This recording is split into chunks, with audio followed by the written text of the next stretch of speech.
Hi, I'm Justin Tippett and welcome to AC3 TV. In this interview, we are joined by Allan, CEO of CallActive. Rick, welcome. Thanks, Justin. Now, full disclosure, I'm wearing the CallActive logo because Rick is my boss, so I better get this one right. Yes. Absolutely. Don't take it so seriously, my God. I'm only just joking. Okay, now, look, this isn't an advertisement about CallActive. It's really about exploring why companies are looking at New Zealand as an option. So, Rick, you recently opened in New Zealand. Yep. Why?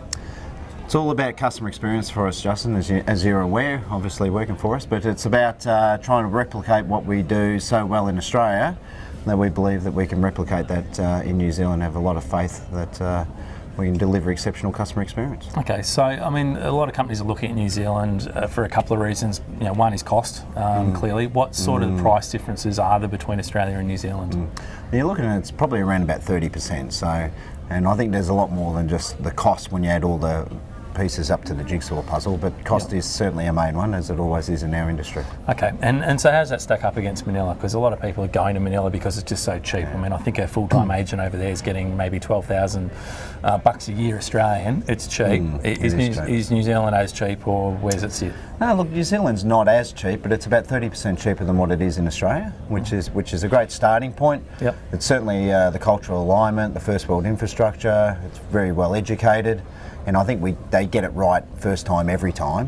You know, there's some big organisations where we are in Wellington that run their own call centres, and they're very much geared up for it as well. Yeah, so, you know, Manila, while there's that initial price difference, I guess, we go, wow, 12 grand a year, whatever the price is cheap.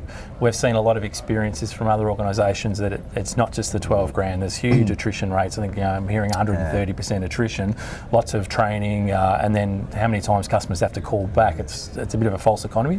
Yeah, absolutely. And some of the conversations I've had with, you know, some of my friends in the industry is they say, when you look at the whole end result, it's actually dearer than being in Australia. When you look at how many calls it takes to get right, the attrition that you're talking about, the training, and the fact that they just find it very difficult to diversify outside of the call. Yeah, and I suppose, look, the bottom line, cost aside, it's around that customer experience, isn't it? Should be always around the customer experience, but also the brand. You know, we've got to remember what, you know, Australian consumers talk about when it comes to brand loyalty. You know, that there's an expense. That how do you put a cost on that? Yeah, and clearly I think companies have seen their market share drop progressively, and why they're now looking at alternatives. Yeah, absolutely. Absolutely. So New Zealand being that alternative, you mentioned you've gone to Wellington. Why Wellington over, well, I guess most people are in Auckland, so why? Yeah, exactly. Look, the reason why Wellington was so compelling, we were going to be one of the major, probably the first of the outsourcers to go there. It's a very, it's a university-driven city. And there's, like I was saying before, there's a lot of big organisations already in Wellington that service back into Australia and around the rest of the globe. So they certainly understand our industry and they get it right. And the first world infrastructure is perfect for us. Yeah, so they've even got free Wi-Fi in the city over there, I believe, which is something Melbourne maybe could adopt. The 30%, just, you know, at a high level, what's that made up of? Is it all salary driven, or like what are some of the reasons why it's 30% cheaper? Yeah, look, certainly one part of it is salary, and then obviously there's a lot around, you know, rentals a lot cheaper, superannuation programs over there are completely different to what they are here. Yep. So when you add up all that, those pieces, you know, it does end up being around 30% cheaper. The other part too is that Wellington at the moment for us too has really high unemployment, so it gives us a lot of opportunities to get people into work, and our attrition rates over there are a lot lower than what they're going to be at 140%. We're hoping to drive around about 25% attrition rates. Yeah, terrific. So look, a lot of the media speculation, I guess, has been around pinching jobs off Australians and putting it into New Zealand. Where do you sit in that? I hope that we try to keep all of our jobs in Australia. I think this industry needs to be Australian driven. I think our consumers demand it and expect it.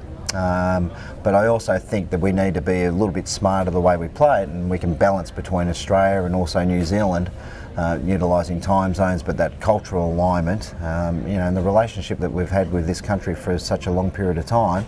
You know, I think our consumers are going to be a lot more accepting of it. You know? Yeah, and I mean, you know, you've got 1,300 seats here, and there's a bulk of those that are Kiwis anyway, right? So. Yeah, absolutely. You know, and look, we're a big centre here, and we want to remain a big centre. This will always be the home of CallActive. What I'd love to be able to see in the vision is that doesn't matter where I put you, whether it's Wellington or whether it's East Bentley. If I dropped you into a portal, you'll get the same experience every time, first time. and the customer's going to walk away down the corridor at home absolutely happy with the experience that they've had. So born a salesman, he's always going to get a plug-in for CallActive, wasn't he? So look, there you go. Hopefully that gives you some idea of why New Zealand is as an option. If you want any more information, of course, give the guys at CallActive a call. We've got lots of information also on the CallActive website and of course through AC3 TV as well. Rick, thanks for joining us. Yep, you get to keep your job. Awesome. Good news all around. See you next time.